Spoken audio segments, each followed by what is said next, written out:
안녕하십니까. 오늘은 지난 시간에 이어서 대규모 국가가 수입 관세를 부과할 경우에 대규모 국가, 수입국가와 수출국에 미치는 영향을 우선 살펴보도록 하겠습니다. 자, 지난 시간에 소규모 국가와 차이점이 좀 많습니다. 우선 외국의 수출 공급 곡선이 다릅니다. 자, 우리는 지난 시간에 소규모인 수입 국가가 관세를 부과할 경우를 살펴봤어요. 그때 국제가격 PW에 수입 국가에 의해 부과되는 이 국제가격 PW가 수입 국가가 부과하는 관세에 영향을 받지 않는다는 것을 우리가 학습했어요. 그러나 수입 국가가 대규모인 경우 관세 부과는 세계 가격에 영향을 줍니다. 그렇죠? 영향을 줍니다. 자, 한번 볼까요? 외국을 한번 봐야 됩니다. 외국. 지금 외국은 수출한다고 우리가 가정을 하고 있어요. 자, 그래서 외국에 스타가 붙었죠. 비무역 가격은 여기입니다. 그렇죠? 여기가 자국의 외국, 그러니까 외국의 국내 시장에서 수요 곡선, 공급 곡선이 만나는 점이죠. 그렇죠? 세계 가격 PW가 이 외국의 비무역 가격보다는 높다고 가정을 해야지 수출을 하겠죠. 그렇죠? 자, 그래서 가격이 PW가 여기면 외국은 국내에서 소비하는 게 여기. 그렇죠? 국내에서 생산하는 게 이거. 생산이 소비보다 많네요. 이만큼이 수출이구나, 수출. 그렇죠? 요 차이가 외국의 수출량이죠. 수출 공급 곡선이겠죠. PW가 여기면 제로니까 여기 있고. 그래서 외국의 수출 공급 곡선은 이렇게 그려집니다. 수평이 아니라 우상향이다. 자, 여기서 자국 수입하는 경우 수입 수요 곡선은 똑같습니다. 이렇게 돼서 이게 만나는 점이다. 그래서 외국의 수출량, 자국의 수입량이 되더라. 그렇죠? 자, 방금 했던 이야기. 그렇죠? 자국이 대규모 국가일 때 자국이 직면하는 외국의 수출 공급 곡선은 더 이상 PW에서 고정된 수평선이 아니다. 그렇죠?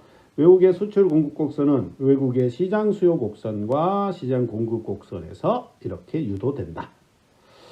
자, 이제 자국이 대규모 국가인데 관세를 부과할 경우를 한번 살펴보도록 하겠습니다. 관세를 부과할 경우. 자, 뭐 많이 그려져 있는데 우리는 출발점이 지금 PW라고 봐야 됩니다. PW. 그렇죠?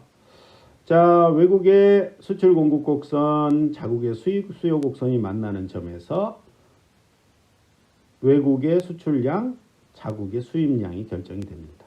그렇죠? 그 다음에 세계 가격은 PW였어요. 이렇게 수입을 하고 있었어요. 자, 이렇게 되면 자, 이 수입량을 줄이고 싶어요. 그렇죠? 그래서 자국은 외국에 관세를 부과합니다. 관세를 부과합니다. 그러면 외국의 수출 공급 곡선은 위로 T만큼 이동을 합니다. 새로운 균형점이 여기네요. 그렇죠? C. 자, 그래서 수입량은 M1에서 M2로 줄어들게 됩니다. M1에서 M. 그렇죠? 자, 그럼 새로운 가격 P 스타 플러스 T로 표현할 수 있죠. 그렇죠? P 스타 플러스 T로 표현할 수 있어요. 자, 자국은 지금 외국에서 예전에는 PW에 수입을 했어요. 예전 수입 가격이에요. 그러나 자, 관세 부과 이후 수입 가격이 이렇게 높아졌네요. 그렇죠? 그 다음에 하나 더. 자, 자국은 외국한테 이 돈을 줍니다. 외국 수출 공급업자에. 그러면 외국은 어떻게 해야 돼요? 관세를 내야 됩니다. 얼마만큼? T만큼. 그래서 P 스타 플러스 T에서 T만큼을 뺀 P 스타가 어떻게 돼요? 외국이 최종적으로 수출하는 최종 수출 가격이 돼요. 그렇죠? 수출 가격이 돼요. 외국의 수출 가격. 그렇죠? 외국의 최종 써도 되고 수출 가격. 최종 수출 가격. 원래는 외국은 PW에 수출했는데 관세 때문에 P스타에 수출을 하게 됩니다. 그렇죠? 자, 그래서 원래는 P스타 플러스 T만큼을 받았는데 관세를 내야 돼요. 그래서 P스타가 되더라. 여러 가지가 많이 바뀌었네요. 그렇죠? 많이 바뀌었네요. 자, 그 다음에 국내 가격도, 자국의 국내 가격도 PW였는데, 그렇죠? 똑같이 P스타 플러스 T로 바뀌어버립니다. 자국의 국내 가격은 P스타 플러스 T입니다. 그렇죠? 자, 그러면 우리가 잉여를 논할 수 있어요. 잉여. 자, 자국의 잉여는 원래는 소비자 잉여 요거였는데 이렇게 줄어들어 버렸네. 소비자 잉여는 이만큼 A, B, C, D만큼 줄어들어 버렸네요. 그렇죠? 그렇죠? 생산자 잉여는 원래 여기였는데 그렇죠? 이만큼이었는데 이렇게 A만큼 생산자 잉여는 늘어났네요. 그렇죠? 그 다음에 정부 수입은 어떻게 돼요? 수입량 그렇죠? M2 S2와 D2의 차이 수입량 곱하기 T C 플러스 2가 정부 수입입니다. C 플러스 2가 정부 수입이 되겠습니다. C 플러스 2가 정부 수입. 소비자 잉여는 A, B, C, D만큼 감소, 생산자 잉여 A만큼 증가. 정부 수입 C 플러스 2입니다. C 플러스 2입니다. 그렇죠? C 플러스 2입니다. 그에 관한 내용이 좀 있나요? 여기. 자, 그래서 한번 요약을 해봤어요. 자, 소비자 잉여 감소가 마이너스 A 더하기 B 플러스 C 플러스 D였고, 생산자 잉여 A만큼 증가, 정부 수입 C 더하기 2. 순효과가 2 빼기 B 플러스 D네요. 나오네요. 만약 2가 B 플러스 D보다 크면 자국은 관세 부과로 인해서 순효과, 양의 순효과를 얻을 수 있고 반대가 되면 외국은 말을 꼬였네요. 자국은 관세 부과로 대규모인 자국은 관세 부과로 후생이 마이너스가 되네요. 후생이 줄어들게 되네요. 그렇죠? 후생 수준이 악화가 된다고 말할 수 있습니다. 그러면 우리가 이제 이 면적이 뭐고 B 플러스 D 면적이 뭔지를 한번 살펴봐야겠죠. B 플러스 D는 예전에 소규모 국가를 우리가 분석했을 때와 동일합니다. 그렇죠? 자, 그러면 한번 따져봅시다. 이 면적이 무엇인지. 자, 한번 따져봅시다. 다 지우고. 자,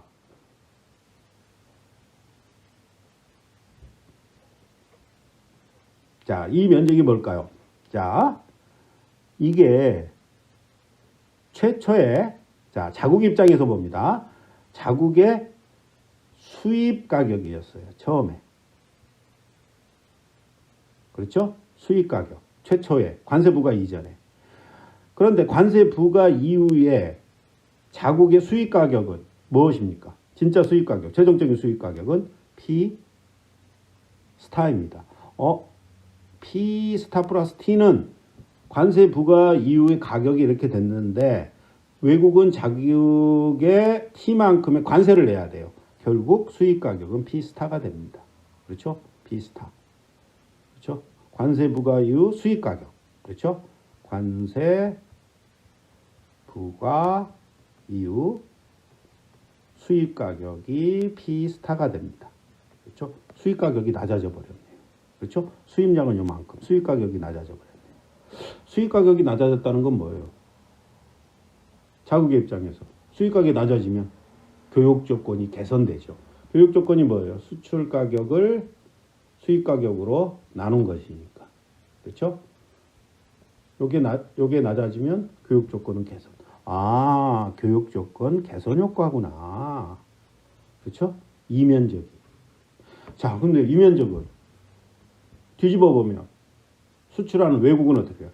외국은 예전에 PW에 수출을 했어요. 이번에는 P 스타에 수출을 해요. 외국의 입장에서는 수출 가격이 떨어져 버렸네. 외국, 수출하는 외국의 입장에서는 교육 조건 악화 효과라고 이 면적을 우리가 말할 수가 있네요. 이 면적은 도대체 어디에서 왔어요? 그러면 수출국에서 수입국으로 이전된 거죠. 그렇죠? 이 면적은. 그렇죠. 자, 여기서도 한번 따져보면, B 있네요. 그 다음에 B, D. B는 생산 손실, D는 소비 손실. 그렇죠? 이렇게 말할 수 있지요. 그렇죠. 자, 그 다음에 또 이 오른쪽 그림에서 한번 봅시다. 오른쪽 그림에서 보면 외국 수출하는 나라, 예전에는 가격이 여기였어요. 여격 PW에 수출했어요. 그래서 외국의 수출로 인한 어떤 잉여는 요거였어요. 근데 수출 가격이 떨어져 버렸네요. 요만큼이 날아가 버렸네요. 그렇죠? 요만큼이 날아가 버렸어요. 요만큼. 그렇죠? 요만큼이 없어져 버렸다. 그렇죠? 그런데 이 면적은 어디로 간 거예요? 외국의 잉여가 요만큼이 줄어들었는데 이 면적은, 그렇죠? 요거하고 지금 요거하고 똑같습니다. 이 면적하고 이건 외국의 것이 자국으로 가버린 거예요. 이 면적은 이전된 거예요. 그렇죠? 얼마만큼이 공중으로 붕 떠버린 거예요? F. 작은 삼각형. 그렇죠? 작은 삼각형. 그 다음에 자국 한번 볼까요? 자국의 원래는 잉여가 요만큼이었어요. 그렇죠? 요만큼. 그렇죠? 요만큼. 그런데 가격이 P 스타 플러스 T, 소비자들은 이렇게 올라가 버렸어요. 잉여가 이렇게 줄어들었네요. 그런데 요 면적은 뭐예요? 요 면적. C 면적. 커버가 된 게 정부 수입으로 들어왔어요. 날아가 버린 건 요만큼이죠. 그렇죠? 요게 B 플러스 D구나. 그렇죠? 다시 한번 말하자면 대규모인 자국이 외국에 관세를 부과하니까 세계 전체 차원에서는 BDF라는 세계 후생의 순손실이 발생을 해버리네요. 그렇죠? 이 면적은 넘어가는 거고, 그렇죠? 이전된 거고, 세계 후생의 순손실이 발생을 해버리네요. 그렇죠?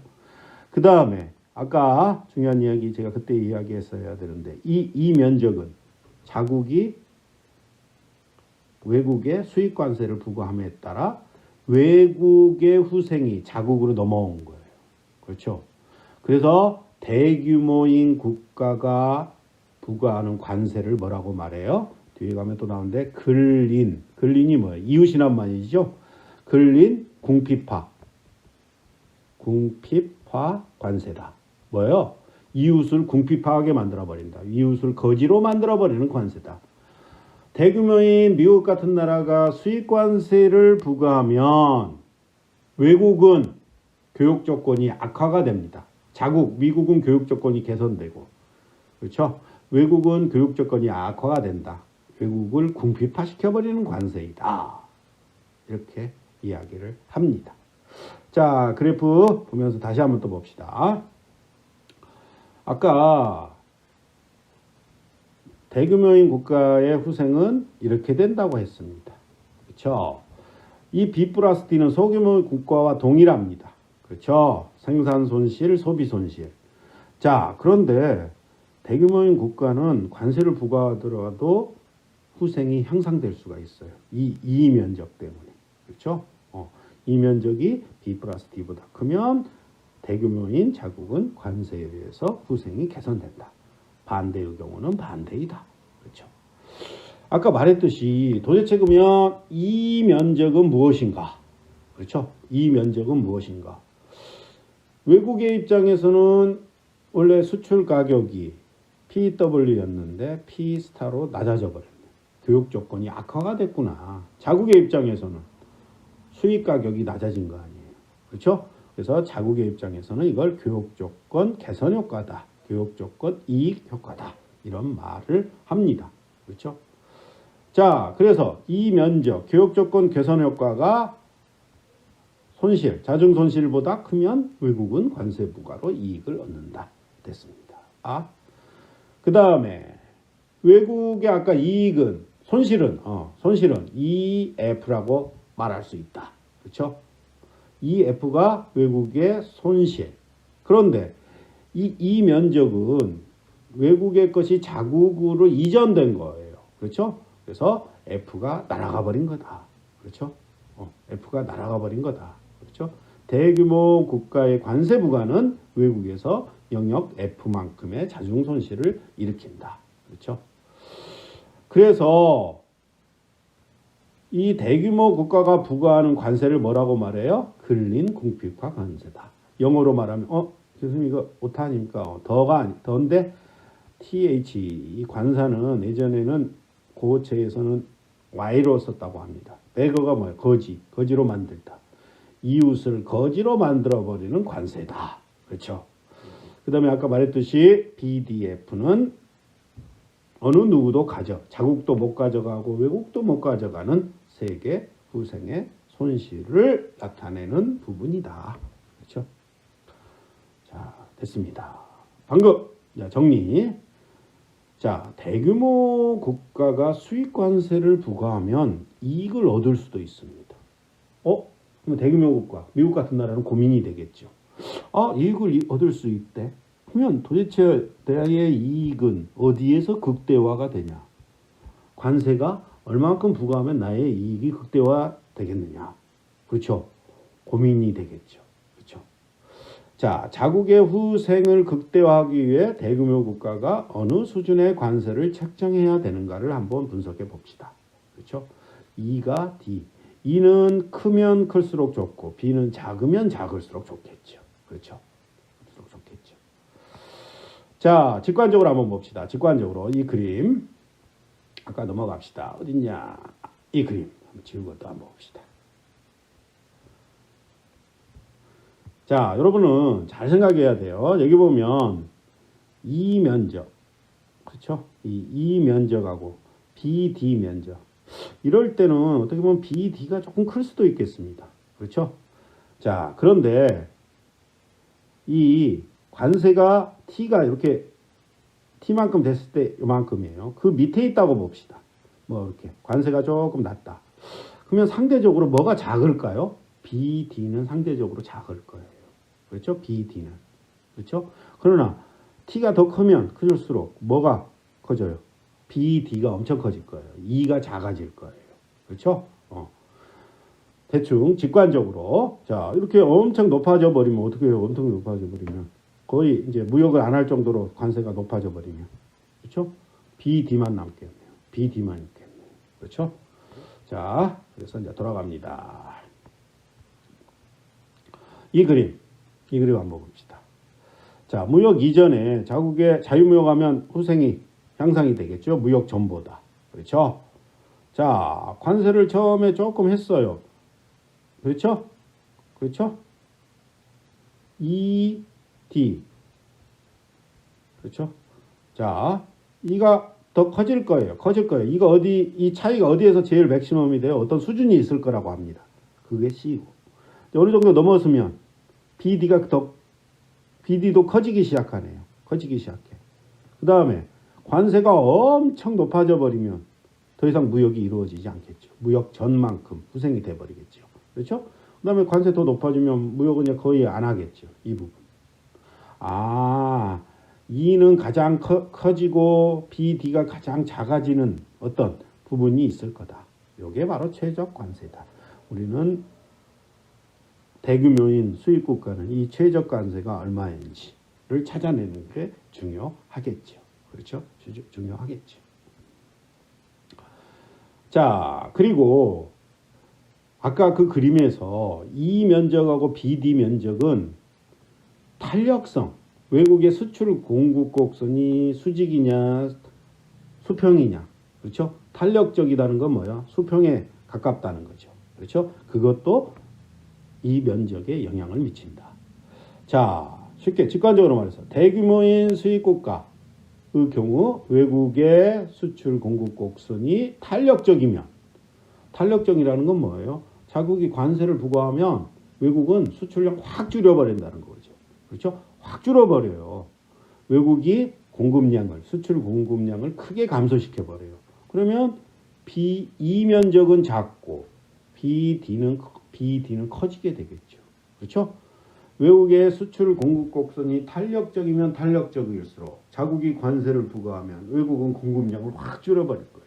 그렇죠? 그러면 이 면적은 작아지고 BD는 커지게 됩니다. 쉽게 말해서 탄력성하고 그렇죠? 최적 관세는 탄력성하고 반대가 되더라. 그렇죠? 따라서 관세를 낮게 부과해야 됩니다. 이 경우에. 그렇죠? 외국의 수출 공급 곡선이 탄력적이면 관세를 낮게 부과해야 됩니다. 그렇죠? 그래서 수출 공급 곡선의 탄력성과 최적 관세는 반비례 관계이다. 그래서 최적 관세는 외국의 수출 공급 곡선의 역수이다. 이렇게 우리가 단순화된 어떤 식을 얻을 수 있습니다. 그렇죠? 최적 관세는 외국의 수출 공급 탄력성의 역수다. 그렇죠? 역수다. 이렇게 말할 수 있겠습니다. 자, 이 책에서 이제 이걸 보아요. 미국이 이제 수입하는 상품들입니다. 그렇죠? 뭐 철강 위주로 지금 철강의 종류를 잘 해놨네요. 자, 수출 공급 탄력성 0.27, 0.8. 그다음에 이건 엄청 크네요. 그렇죠? 자, 아까 뭐랬더 했어요? 최저 관세는 수출 공급 탄력성의 역수라고 그랬어요. 1분의 1을 0.27로 나눈 거 한 370이 된다고 합니다. 그렇죠? 그다음에 1을 750으로 나누면 거의 0에 가깝다고 합니다. 0.00에 되겠죠. 최저 관세는 이렇게 되겠습니다. 최저 관세가 이거라고 했어요. 이건 우리가 생각하는 최저 관세야. 근데 실제 관세는 어떻게 돼요? 실제 관세는 이건 30%, 0, 15, 0, 13, 15. 네. 자, 이 경우 한번 볼까요? 합금강 아변 판유. 최저 관세가 370인데 실제 관세는 어떻게 해요? 30이네요. 이런 경우는 관세를 올려야겠죠. 그렇죠? 이익을 극대화하게. 두 번째, 이 경우는 실제 관세 0이고 120을 이것도 올려야겠네요. 그렇죠? 이것도 올려야 되겠죠. 그렇죠? 그 다음에 이것도 실제 관세가 0인데 최저 관세는 6이래요. 올려야겠죠. 그게 미국의 후생이 더 향상이 되겠죠. 그 다음에 이 경우는 실제 관세가 13.5인데 최저 관세는 1%네요. 아, 관세율을 낮춰야겠네요. 이건. 그렇죠? 관세율을 낮추는 게 미국에 도움이 된다. 그렇죠? 이건 0, 0이네요. 그렇죠? 자, 최저 관세와 실제 관세 그 차이를 보고 우리가 미국의 후생을 향상시킬 수 있다. 것을 알 수 있습니다. 그렇죠? 자, 다시 한번 정리 그 그래프. 유효표에서 실제 관세율이 최저 관세율보다 높은 품목은 자중 손실이 교육 조건 이익보다 커서 관세 부과로 미국의 후생이 감소하는 경우다. 그리고 나머지 경우는 실제 관세율이 최저 관세율보다 낮아 교육 조건 이익이 자중 손실을 소거하여 미국은 후생이 증가한다. 그렇죠? 그러나 미국의 관세 부과로 미국이 이익을 얻더라도 그건 누구한테 뺏어온 거다? 외국한테 뺏어온 거다. 그렇죠? 그래서 세계 국제 기구들은 대규모인 국가들의 관세 부과에 반대하고 있습니다. 대규모 국가가 부과하는 관세는 외국의 것을 뺏어온 것이기 때문이다. 그래서 대규모 국가의 수입관세 부과에 부정적인 의견을 제시합니다. 자, 우리는 지금까지 수입관세 부과 효과, 소규모 국가, 대규모 국가로 나누어서 살펴봤어요. 이번에는 수입 쿼터에 대해서 한번 우리가 학습을 해봅시다. 수입 쿼터는 뭐예요? 양을 규제하는 거죠. 그렇죠? 대표적인 수입 쿼터, 수입 쿼터가 많이 예전부터 시행되어 왔어요. 대표적인 게 섬유 수출 협정이라는 게 있습니다. MFA. 2005년 1월 1일 이제 이게 폐지가 됐어. 근데 지난 수십 년 동안 폐지되기 이전에 이게 시행이 되어 왔어요. 원래 이 수입 쿼터는 보통 섬유를 수출하는 나라는 저개발국, 가난한 나라입니다. 그렇죠? 그래서 원래는 그 나라들을 도와주기 위해서 수입 쿼터를 설정했어요. 야, 잘 사는 나라들, 못 사는 나라들한테 이 정도 사줘라. 그때는 억제하려고 수입을 억제하려고 하는 게 아니라 어느 정도 구입을 해줘서 그 나라가 수출할 수 있도록, 그렇죠? 좀 보호해주는 의미가 강했어요. 그렇죠? 그러나 시간이 지남에 따라 이제 쿼터는 없애야 된다. 그래서 2005년 1월 1일에 섬유 수출 협정이 폐지가 됐어요. 걱정이 되네요. 어떤 걱정이요? 예전에는 전 세계 뭐 방글라데시 뭐 이런 파키스탄 이런 나라들이 자기들이 수출하는 양을 어느 정도 보장을 받은 거예요. 수입 쿼터에 의해서. 그런데 이제는 중국이 어마어마하게 수출해 버리겠죠. 그렇죠? 중국이 최대 수출국이 될 것이다. 이렇게 예상을 하고 걱정을 했습니다. 그렇죠? 자, 한번 봅시다. 소규모 국가부터 봐야겠죠? 소규모 국가. 자, 소규모 국가 수입 쿼터. 우선 소규모 국가 외국의 수출 공급성 수평으로 그려야겠죠. 수평으로. 그렇죠? 자국 수입 수요 곡선과 만나는 점이 균형점이겠죠. 그래서 수입량은 M1. 그렇죠? 가격은 PW. 이 상태였어요. 자, 쿼터를 정합니다. 쿼터. 딱 너 M2만큼만 딱 하겠다. 딱 정해봐요. 그럼 가격? 여기가 P2. 그렇죠? 소비자잉여 A, B, C, D만큼 감소. 생산자잉여 A만큼 증가. 그렇죠? A만큼 증가. 그렇죠? 쿼터. 자, 이거 보면 그림 보면 지금까지 했던 그림을 보면 이전에 소규모 국가가 관세를 부과했을 경우와 똑같습니다. 관세를 부과할 때는 수출 공급 곡선이 외국의 수출 공급이 T만큼 올라갔죠. 수입량과 가격에 미치는 효과는 관세를 부과하나 쿼터를 부과하나 동일합니다. 그래서 이런 쿼터를 뭐라고 말해요? 뭐라고 말해요? 뒤에 가면 있나요? 있는데 여기는 안 보이네요. 뭐라고 말해요? 동등 수입 관세. 모든 수준의 수입 쿼터에 대하여 이와 동일한 정도로 자국 가격과 수입량에 영향을 주는 동등 수입 관세가 언제나 존재한다. 그렇죠? 관세 부과나 쿼터나 동일한 효과를 얻을 수 있다고 말합니다. 그렇죠? 그러면 도대체 차이점이 뭐냐? 차이점이 존재합니다. 자, 이 그림은 지금 쿼터를 부과할 경우에요. 쿼터를 이만큼 설정하면 수입량 M2가 되고 가격 P2가 돼서 관세를 부과할 경우라 똑같은 수입량과 가격에 영향을 미칩니다. 그 다음에 뭐가 문제냐? 이 C면적이 문제입니다. 관세를 부과하면 정부 수입으로 들어오지만 이 C면적은 정부 수입으로 들어올 수도 있고 안 들어올 수도 있습니다. 그렇죠? 그리고 B 플러스 D는 여기에서 공중으로 날아가 버리는 거. 그렇죠? 자중 손실입니다. 그런데 쿼터의 경우는 이 C면적도 자중 손실이 될 수 있습니다. 그렇죠? 그래서 쿼터의 경우는 관세를 부과할 때보다도 손실이 많을 수가 있습니다. 그거에 대해서 한번 이야기해 봅시다. 자, 조금 전에 수입 쿼터와 수입 관세의 차이점은 면적 C에 따라 달라지게 된다. 그렇죠? 관세를 부과하면 C면적이 정부 수입이 돼 버려요. 그런데 수입 쿼터 하에서는 그렇지 않습니다. 자, 네 가지 방법에 의해서 이게 이제 결정이 돼요. 누구한테 가느냐. 그렇죠? C면적을 보통 쿼터 지대라고 말을 합니다. 쿼터 지대는 다음과 같이 네 가지 방식에 의해서 배분될 수 있다. 첫째, 이 C면적을 자국 기업으로 가져다 줄 수가 있습니다. 무슨 말이요? C면적을. 자, 한번 봅시다. 그림.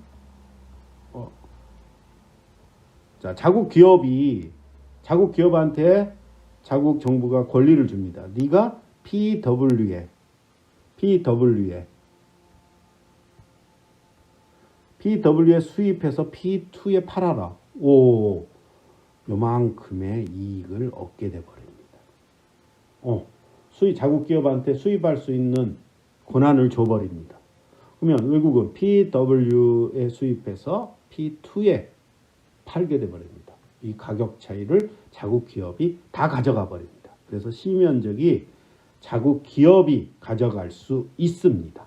그렇죠? 첫째. 이 쿼터 지대는 이럴 경우에 공중으로 사라지는 게 아니라 자국 기업이 가져갑니다. C. 그렇죠? 이걸 쿼터 면허라고 합니다. 그렇죠? 쿼터 제도하에서 정해진 수량을 수입할 수 있는 허가를 자국 기업에게 줘버린다. 그러면 그 가격 차이를 자국 기업이 다 가져가게 된다. 이 경우는 자국 후생에 대한 순효과가 마이너스 B 플러스 D네요. 오, 시면적을 가져오니까. 쿼터 부과나 관세 부과나 후생의 순손실은 이 경우는 똑같다. 두 번째. 이번에는 이제 압니다. 정부가 이 시면적을 어떤 기업한테 줘버리면 그 기업이 가져간다는데 모든 기업들이 다 알겠죠. 그러면 다른 기업들이 이 쿼터 C 면허 C를 얻기 위해서 엄청 로비도 하고 여러 가지 뇌물도 주고 이런 지대 추구 행위를 하게 되겠죠. 그러면 시면적이 공중에 사라져 버리겠죠. 시면적은 어느 누구도 가져갈 수 없습니다. 그래서 이 경우는 자국 후생의 순효과가 마이너스 B 플러스 마이너스 B 더하기 C 더하기 D가 됩니다. 그래서 관세 부과보다 후생의 순손실이 커지게 됩니다.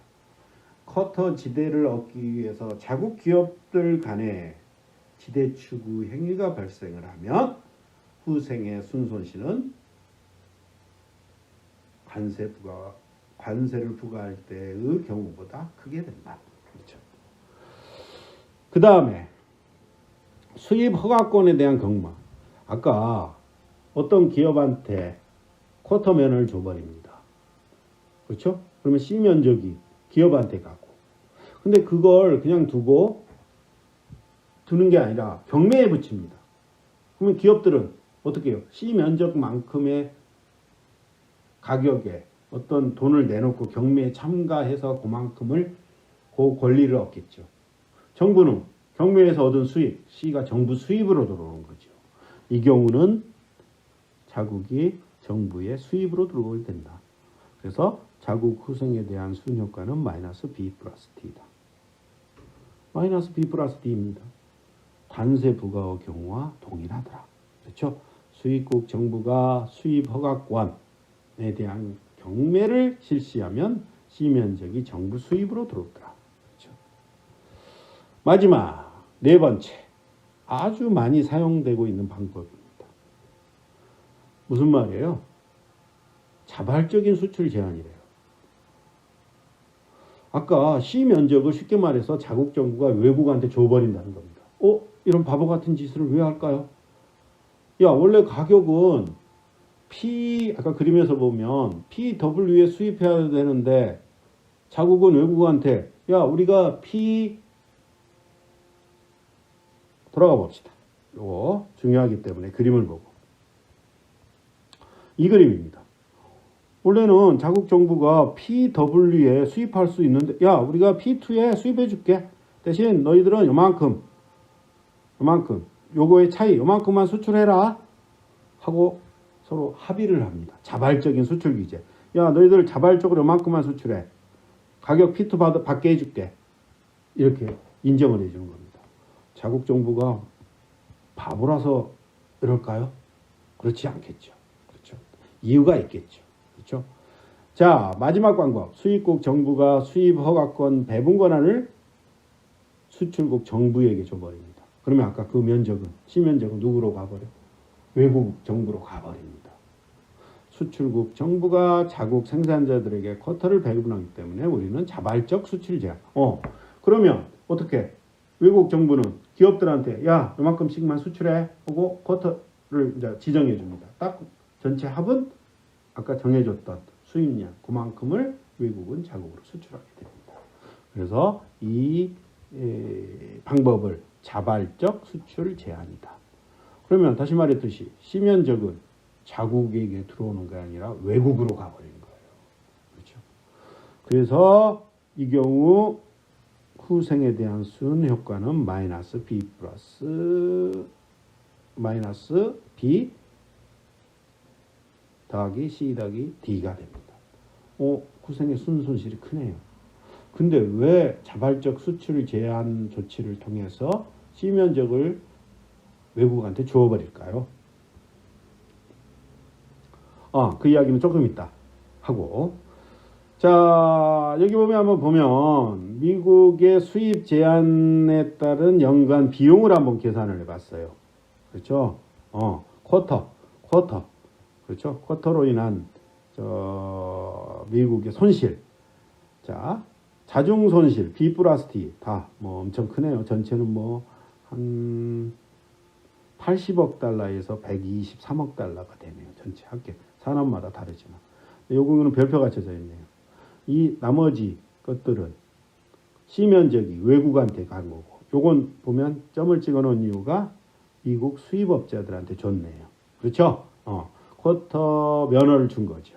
그렇죠? 그래서 요건 미국에 들어왔지만 나머지 산업들 엄청나게 많은 금액들이 외국 정부로 가버릴 거네요. C 면적을 포기한 거죠. 그렇죠? 미국 정부가 다른 나라에 너희들이 자발적으로 수출 제한을 해라. 높은 가격에 받아라. 대신 수출할 수 있는 양은 정해진 그만큼만 너희들이 알아서 해라는 거. 알아서 하라고 한 것입니다. 그렇죠? 자, 방금 봤듯이 낙농 제품을 제외한 모든 제품의 경우 쿼터에 따른 지대는 누구한테 가버렸다? 외국 수출업자들에게 가버렸다. 그렇죠? 예를 들면 자동차 수출업자에 귀속된 수입 쿼터 지대는 20억에서 80억 달러가 되네요. 그렇죠? 그래서 수입 쿼터에 의해서 발생한 미국의 자중 손실은 80억에서 120억 달러. 외국한테 간 건 70억에서 170억 달러. 그렇죠? 미국은 어떻게 해요? 수입 쿼터를 부과함에 따라 자중 손실도 많이 발생했고 C 면적도 외국한테 주어버렸네요. 그렇죠? 자, 뒤에 가면 다음 장에서 이야기하나요? 그러면 교수님, 왜 C 면적을 외국한테 줍니까? 자발적 수출 제한 조치를 하게 왜 해줍니까? 왜 해주게 됩니까? 그 이유는, 자, 미국이 만약에 이 쿼터 지대 C 면적을 자국이 가져버리면, 그렇죠? 외국의 수입량은 외국 입장에서는 수출량이 줄어듭니다. 그렇죠? 수출량이 줄어들어요. 그럼 외국은 어떻게 생각해서? 우리 제품에 네가 관세 부과하고 쿼터 부과했어. 우리도 관세 부과, 쿼터 부과한다. 무역 전쟁이 됩니다. 그렇죠? 그래서 미국 입장에서는 그래, C 면적 너희들이 가져가. 대신 이거 철저하게 지켜줘. 그러면 외국은 미국 제품, 자국 제품에 대한 추가적인 무역 보복 조치가 없겠죠. 그렇죠?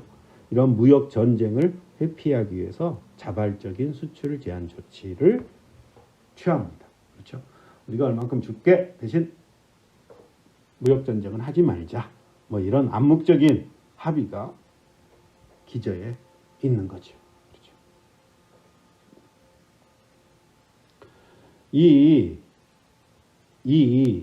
아직 넘어가기 전에 다음 장에서도 많이 나오는데, 자발적인 수출 제한 조치가 80년대 이때 많이 이루어졌습니다.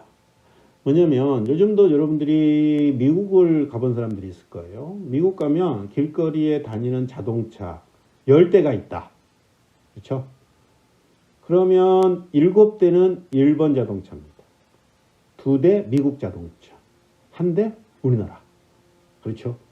예전부터 미국 시장에서 일본 자동차 회사들이 엄청난 성공을 거뒀어요.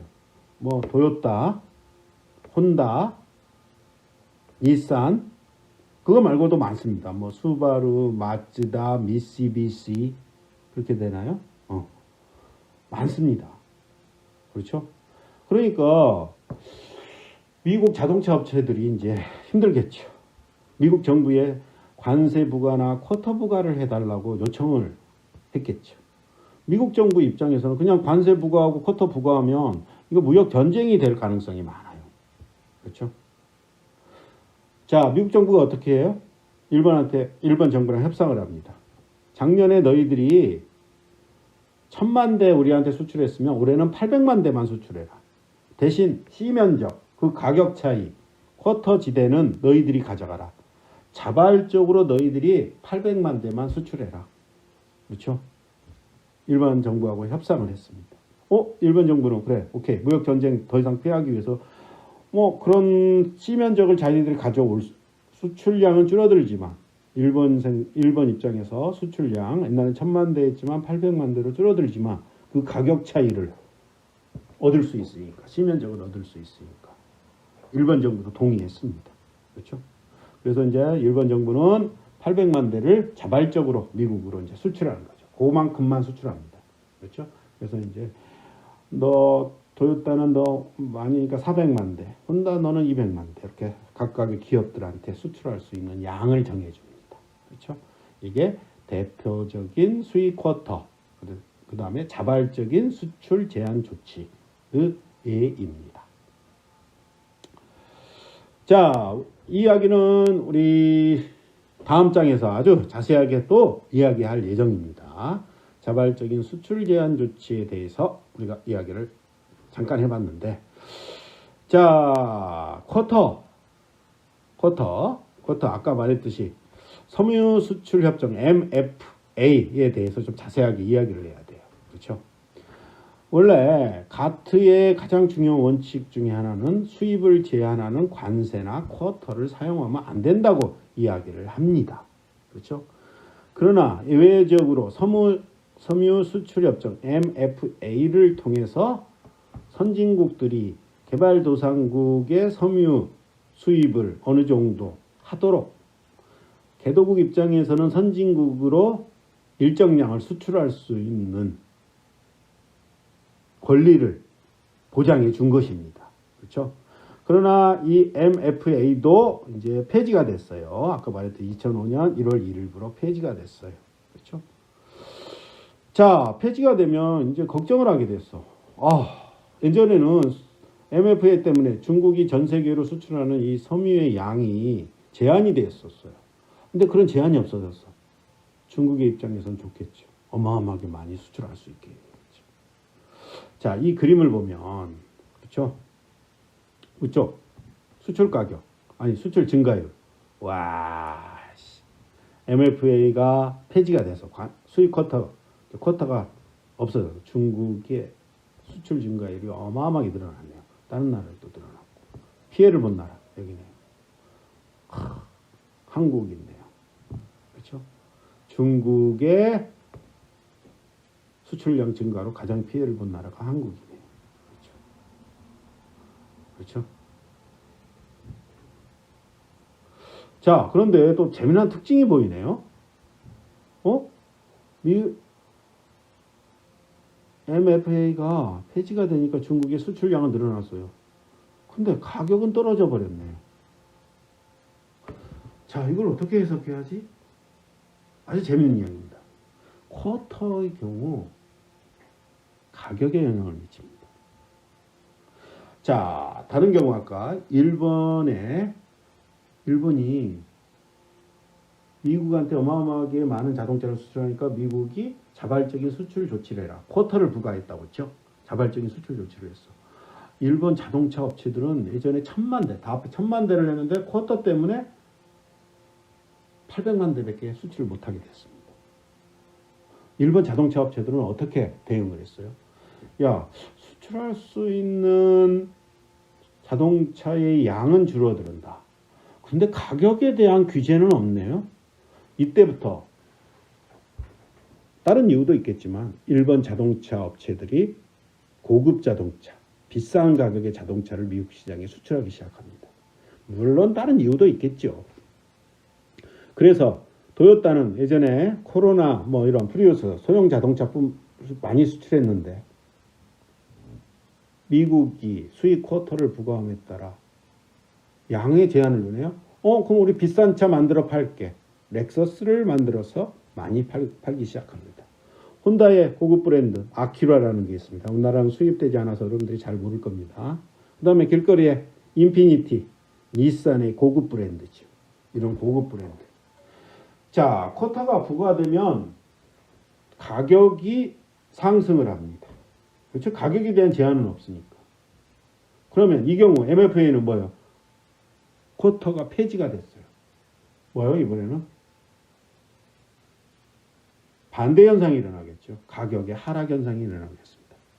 중국은 원래는 쿼터 때문에 원래 싸긴 쌌지만 쿼터 때문에 어느 중간 정도의 가격을 뭐 이런 제품들만 수출했어요. 근데 쿼터가 없어졌어. 양의 제한이 없습니다. 싼 거 뭐 다 팔기 시작합니다.